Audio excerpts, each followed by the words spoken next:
Hello everyone, good morning and welcome to my YouTube series. And in this, we'll be considering foodstuff exports to Georgia.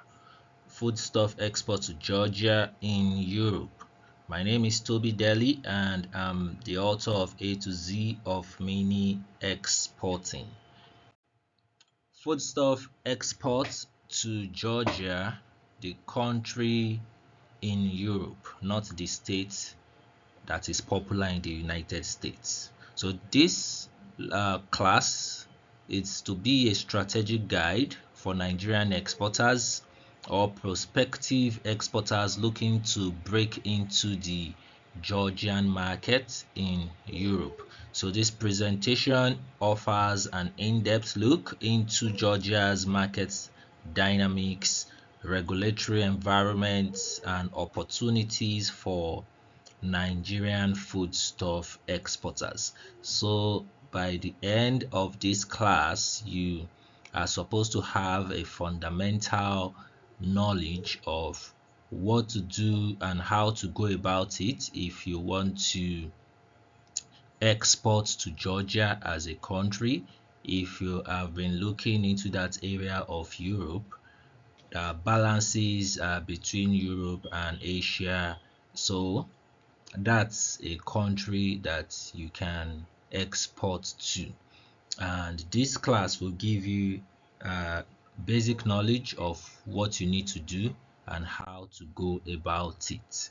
All right, so our first slide is understanding Georgia. Okay, understanding Georgia.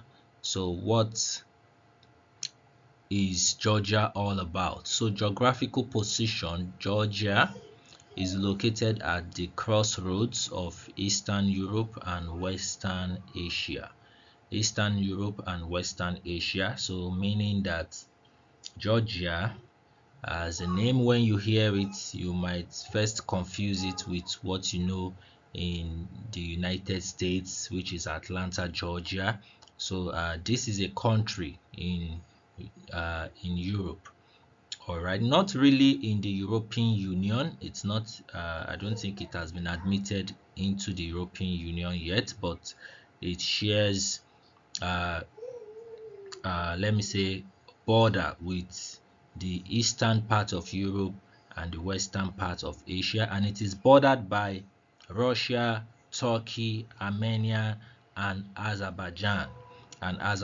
So which means that if you are able to break into the Georgian market, it's easy for you to also expand your market into this region or into these areas that I just mentioned or that Georgia is bordered by.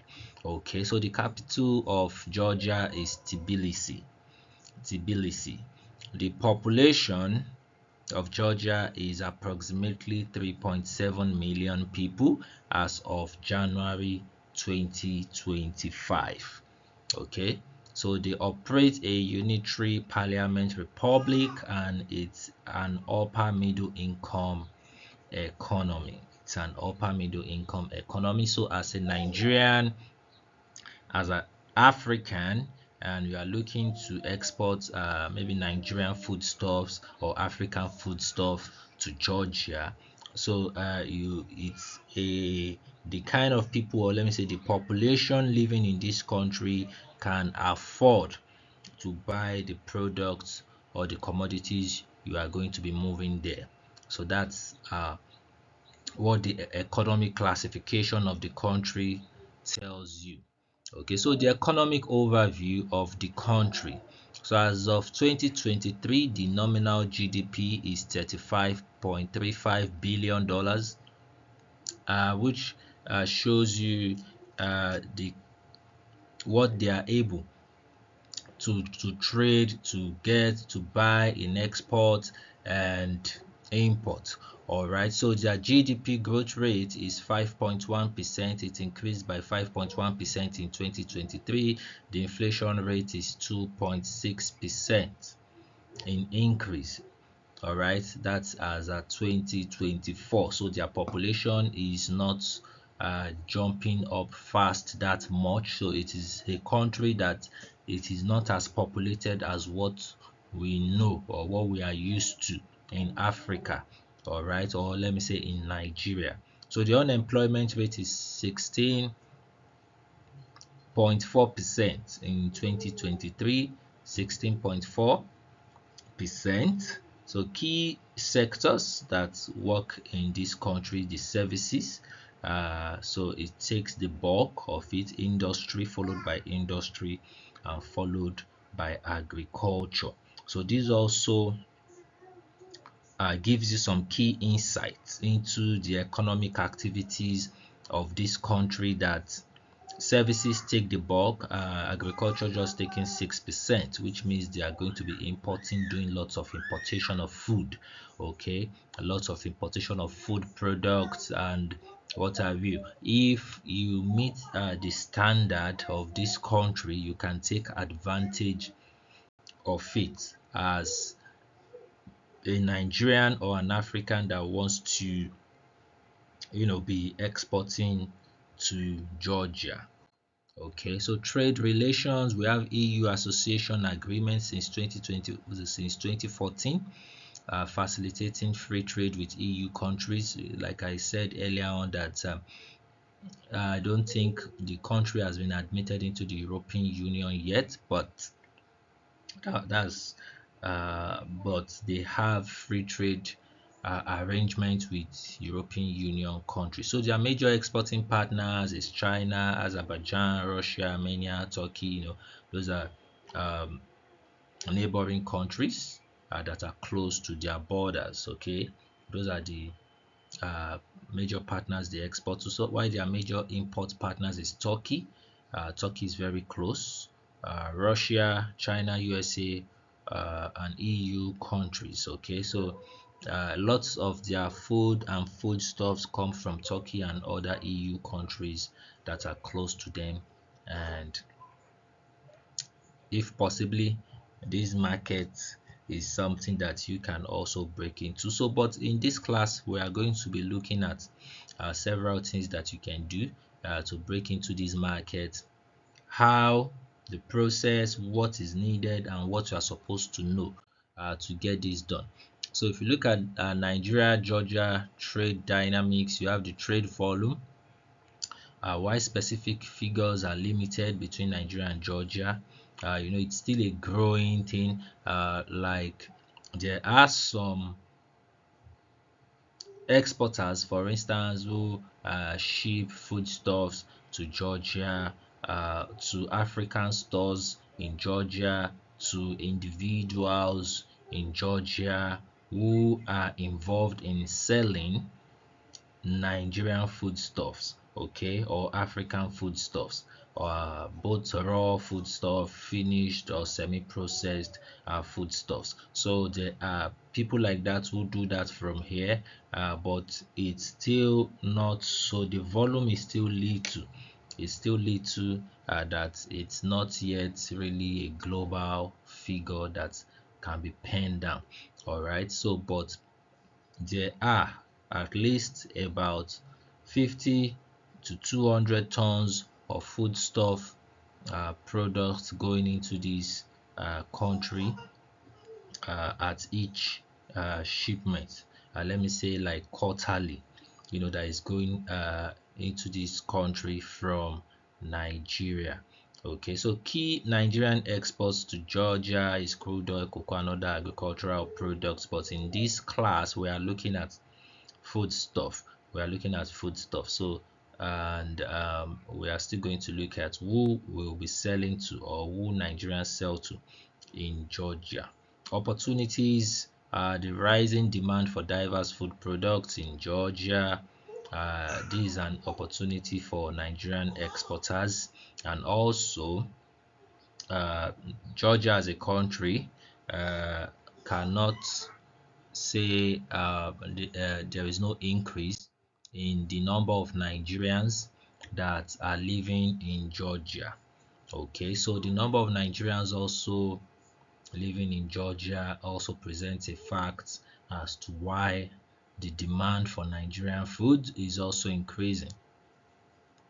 All right, so as of 2002, there were approximately 1,172 Nigerian students enrolled in Georgia universities. This was the recorded statistics as of 2022, with a significant number pursuing degrees in medicine. So the majority of these students are based in Tbilisi, the capital city, while others located in cities like Kutaisi.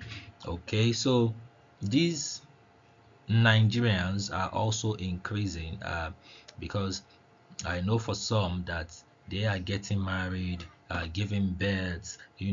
Some new people between 2022 and 2025 have also joined them. So the numbers keep increasing, increasing, and the demand is also increasing. Okay, so the market is there. It might not be as large as the United Kingdom. When we were actually assessing United Kingdom and other countries where they have large population of Nigeria spread out in the country, in various cities, counties, and all that. But for Georgia, it's still very little. It's not as huge as that, but you have them at least in two major cities, Tbilisi and Kutaisi.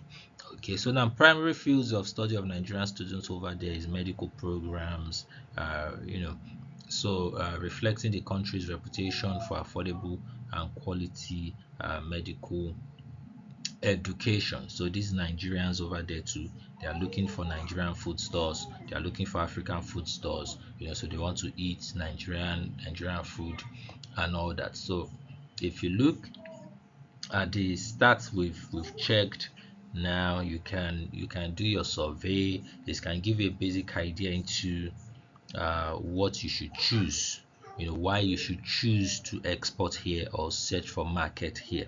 Well, every order you get as a foodstuff exporter is market, is cash, is business. So you can't say you only be exporting just to UK alone. So if you can do Georgia, why not? So if you are shipping, let's say 40 to 50 tons of foodstuff every quarter, and maybe 10 tons is going to Georgia or 5 tons is going to Georgia, why, it's very fine and okay. All right, so you can have a mixture of destination and not just one destination alone. Okay, so the community concentration that we just looked in, the Nigerian diaspora in Georgia is primarily concentrated in Tbilisi, benefiting from the city's diverse population and educational opportunities, which means when you are looking for your market, you already know the cities to check or to work with, or if you are going there for a visit, where to go. Cultural integration, Nigerians in Georgia actively participate in cultural events, establish communities that celebrate Nigerian traditions. So this just for you to check out that, just like other countries like the UK, Canada, US, and all that, Nigerians are happy people.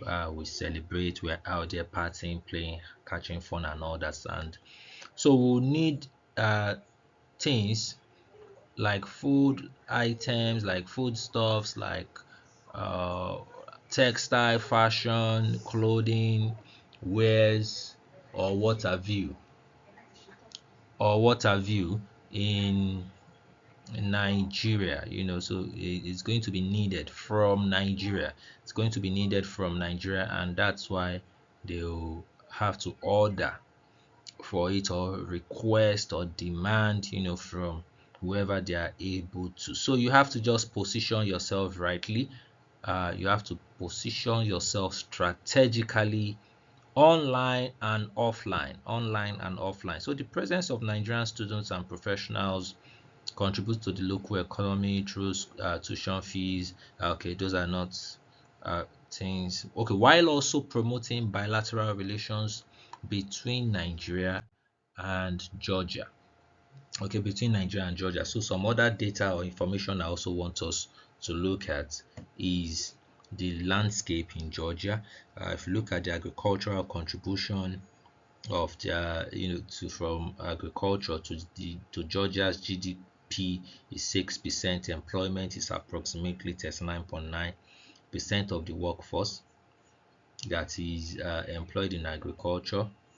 Key products is grapes, citrus fruits, vegetable, and hazelnuts. So import needs. Despite agricultural activities, Georgia imports various food products to meet domestic demand. Okay, various food products. When we are looking at some countries, I think the next country we are looking at after this, we are going to see why that country imports so much foodstuff. So you just need to look into the right place to see the country where that has a minimal gap, a large gap, a medium gap that you can supply or that you can fill for their food or for their foodstuff. Okay, so food import regulations in Georgia. I have some experiences of these myself. Products that I've exported here that have been rejected, some that we had trouble to clear it over there, even though it was cleared at the end of the day, but it took a lot.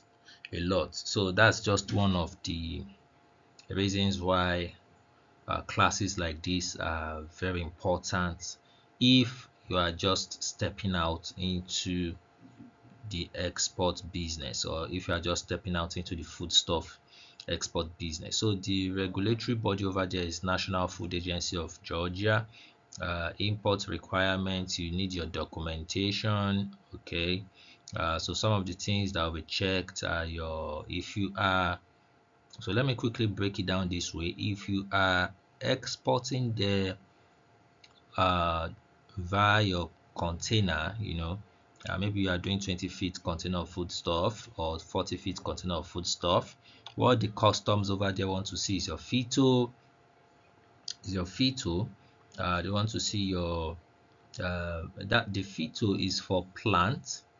So there is also another documentation for animal, for anything that has to do with livestock, fish, that has to do with meat, and all that. So they'll be checking for that also, and they'll be looking at your certificate of origin, and they'll be looking for the bill of lading, also commercial invoice, your packing list.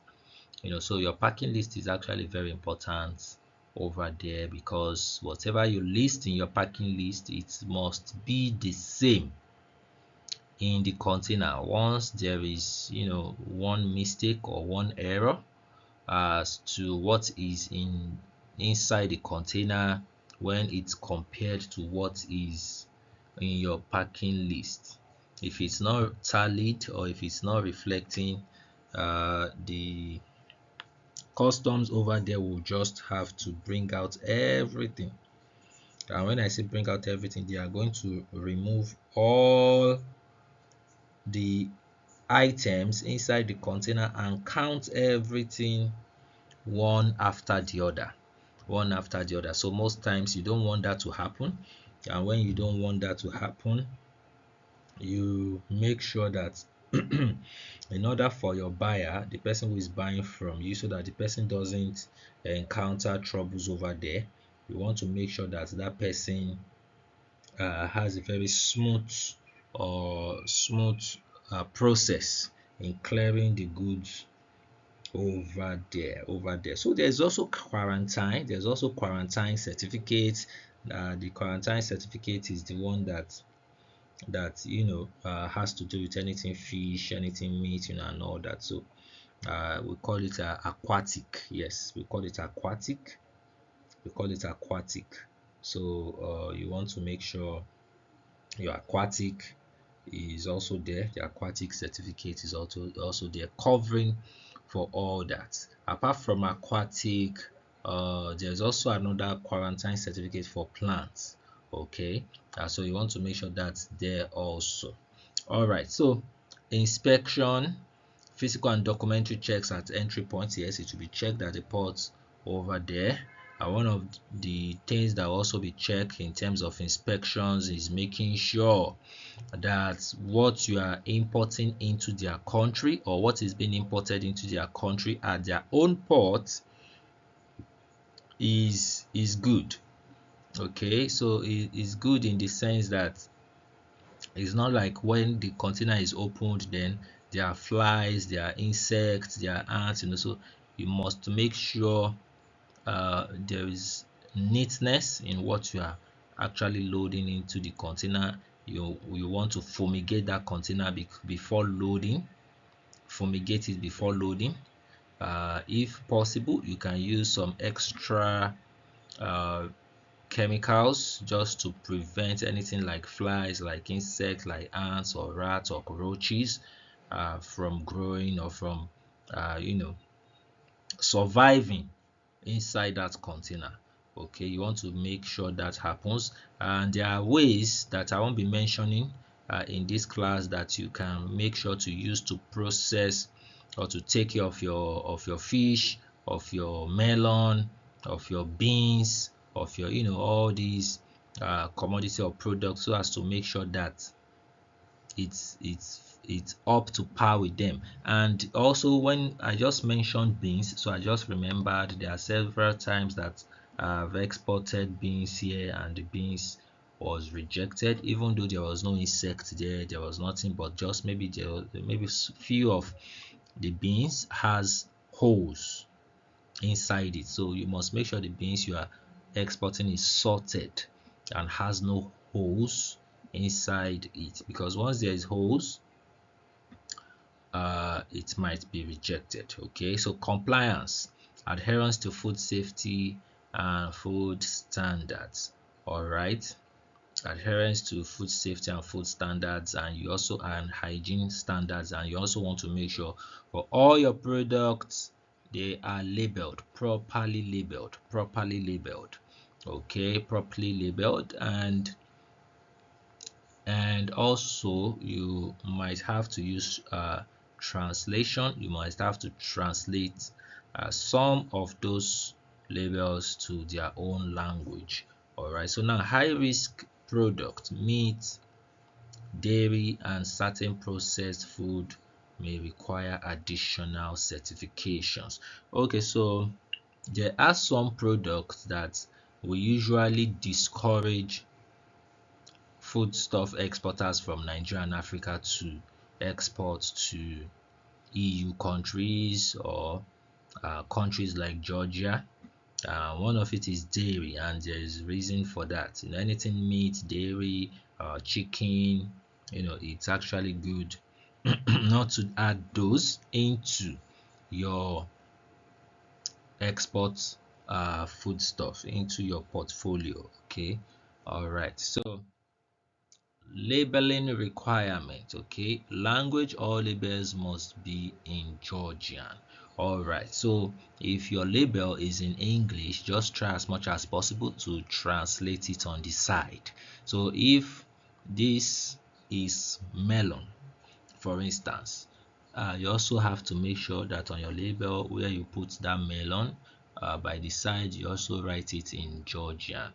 Okay, the mandatory information that must be on your label: the product name, clear and descriptive; the ingredients, what does it contain, it must be there; the weight of that product, whether it is 5 gram. Let's say you packed crayfish 10 gram, for instance. So then you now packed the crayfish, maybe you now put the crayfish inside cartons. All right, so the packing of that crayfish is 10 gram. The label you put on that crayfish of 10 gram itself must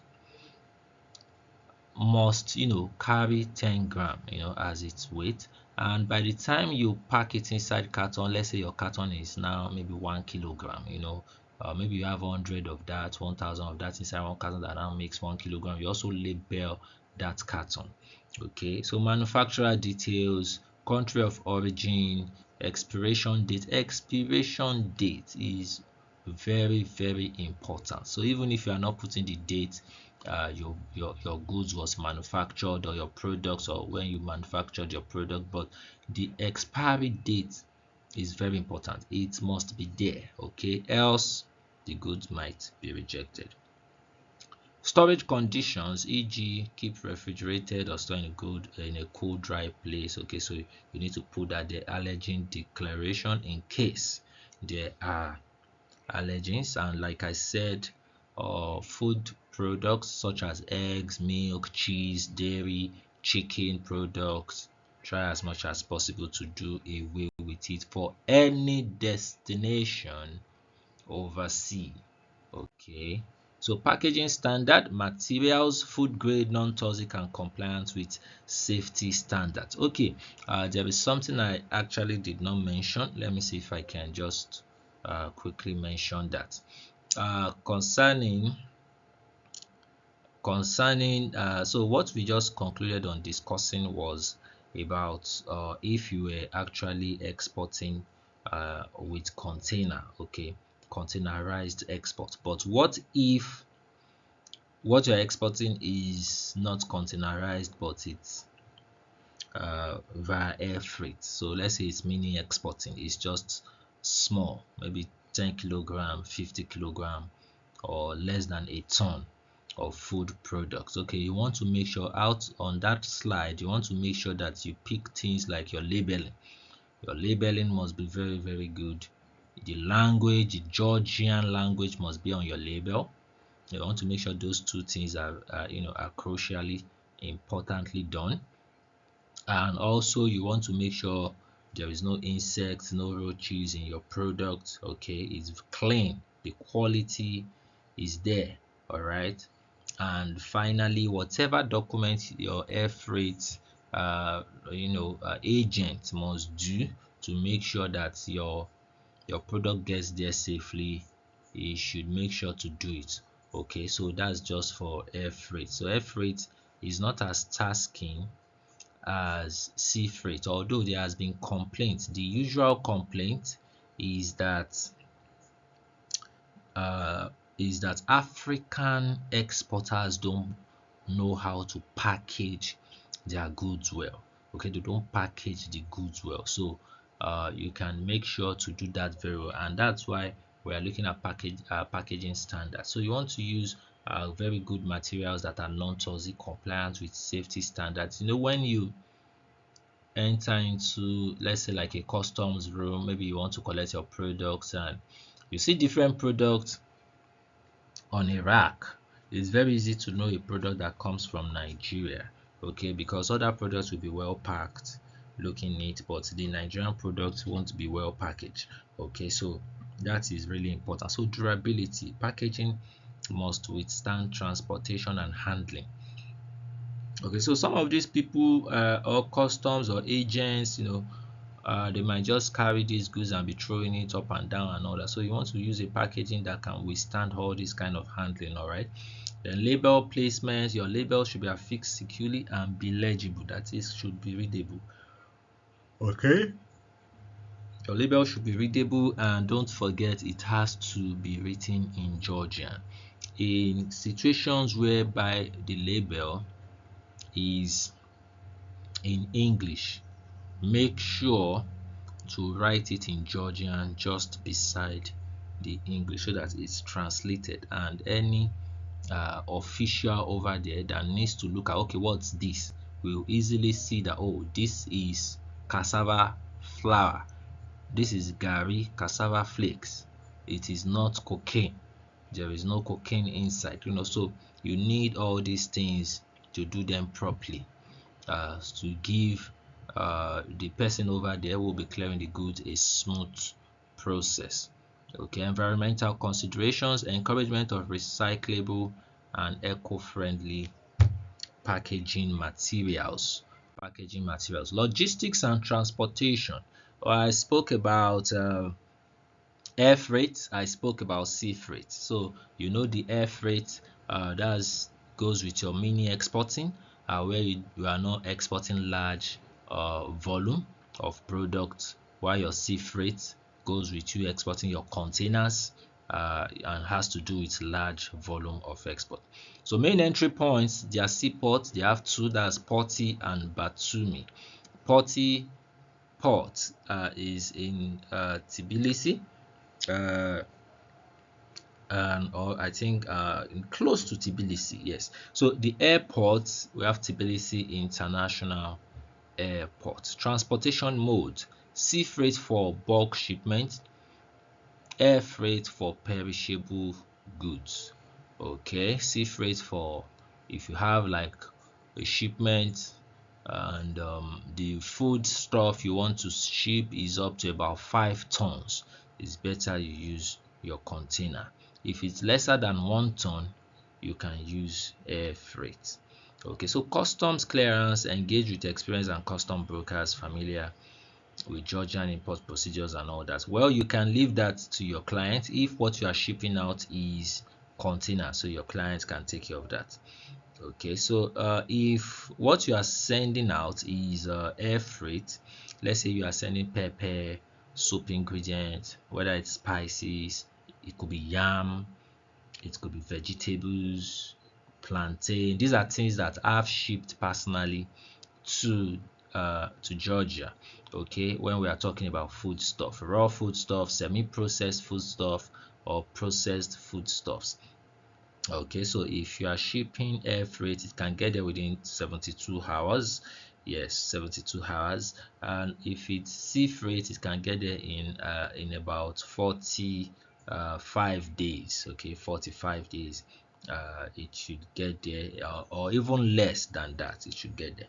Okay, so let's look at payment and currency. So this payment and currency is really dependent on whether what you are actually shipping there is large volume or is just mini export volume.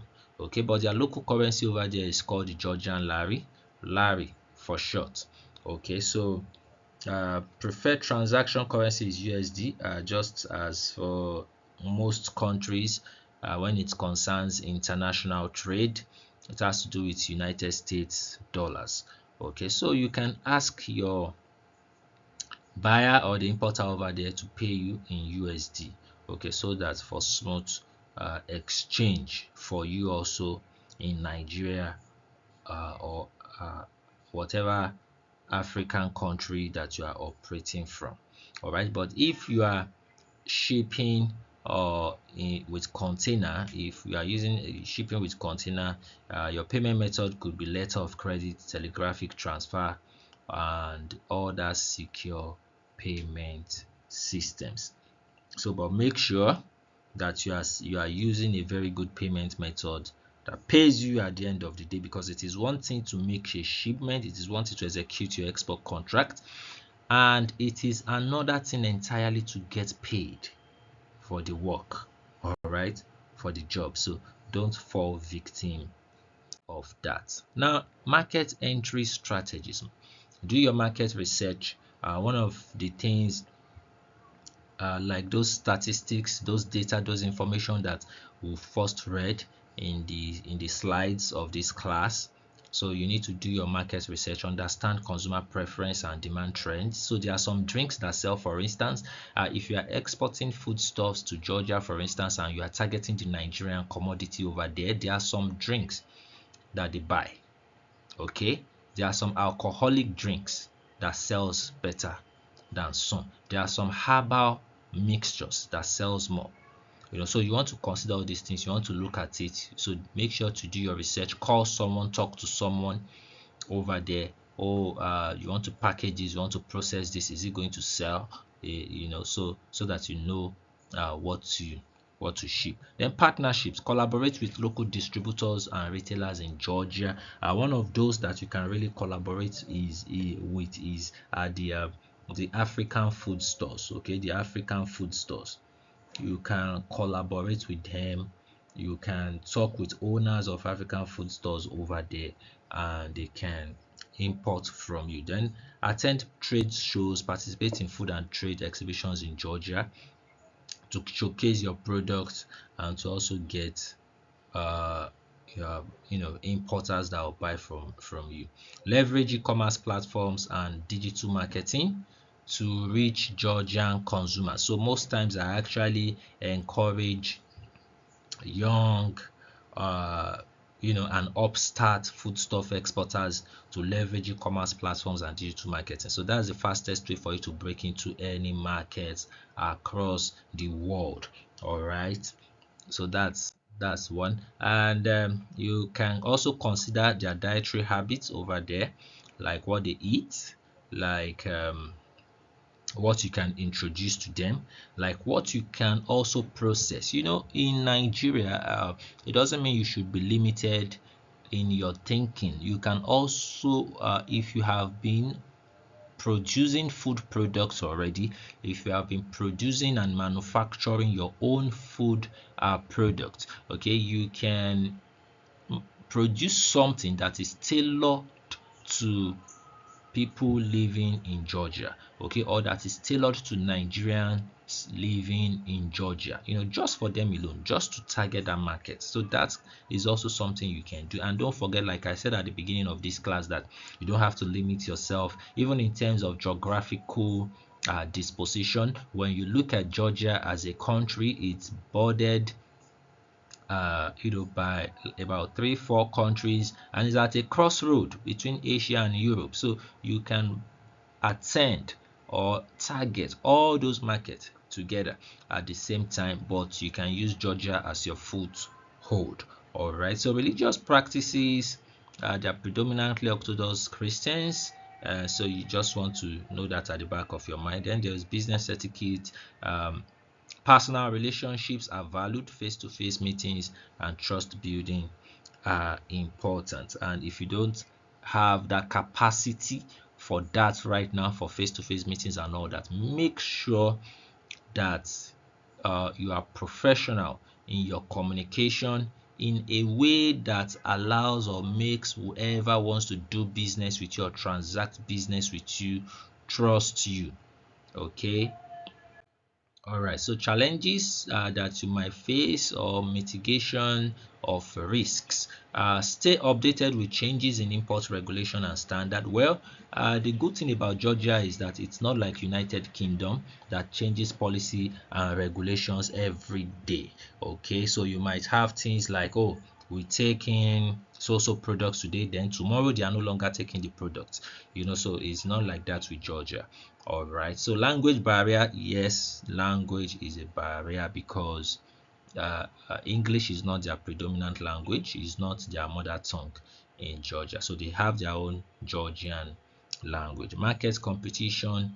Yes, there are people already exporting foodstuff from Nigeria to Georgia. So don't think it's a place that you'll be the first to export food to. No, and that's why you have to break into that market also, but it is not as tight, or let me say challenging, like the United Kingdom to break into, even though it's not a large market, it's not a very big market, considering where you have lots of Africans, Indians, like the United Kingdom or Canada. So we'll get to Canada soon. Okay, so plans for potential delays and ensure contingency measures are in place. So if you are exporting to an African food stores, one of the things you want to look into is logistics issues. So you want to know how to bridge between sea freight and air freight. Very important, that if there are delays on your sea freight, you can quickly use air freight to reach out to them, to get some products to them, so that it doesn't look like these restaurants or these African food store, these African restaurants, they rely on you for all their products and they are running out of products, or they've run out of some products, because there is delay with your sea freight shipment. Okay, so that's also very important. Okay, so resources and contacts. Nigeria Export Promotion Council, you can check in with them. You can check in with the National Food Agency of Georgia. That's actually good. It's written in the Georgian language, but it has a translate button that you can use to translate to English. Nigeria Georgia Trade and Investment Agency, Georgia National Tourism Administration, and embassy contact also.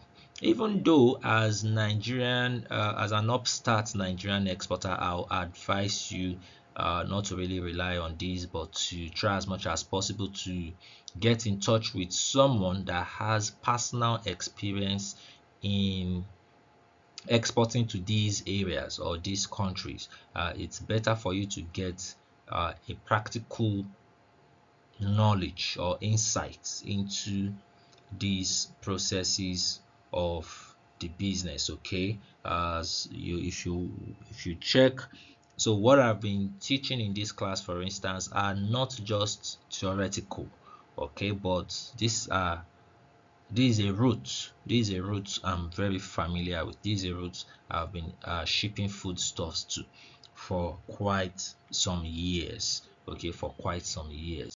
So I'm going to also advise you as we get to the end of this class, of this session, to try as much as possible to get a copy of A to Z of mini exporting. Okay, and please subscribe to my YouTube channel. So if you enjoyed this session on foodstuff exporting to Georgia, make sure to share the link to your friends or someone that you know is interested in foodstuff exporting. There are other series on this channel also about foodstuff exporting that you can watch and learn from. And I'll see you in the next class. The next class will be considering foodstuff exports to Canada, and it's going to be powerful. See you there.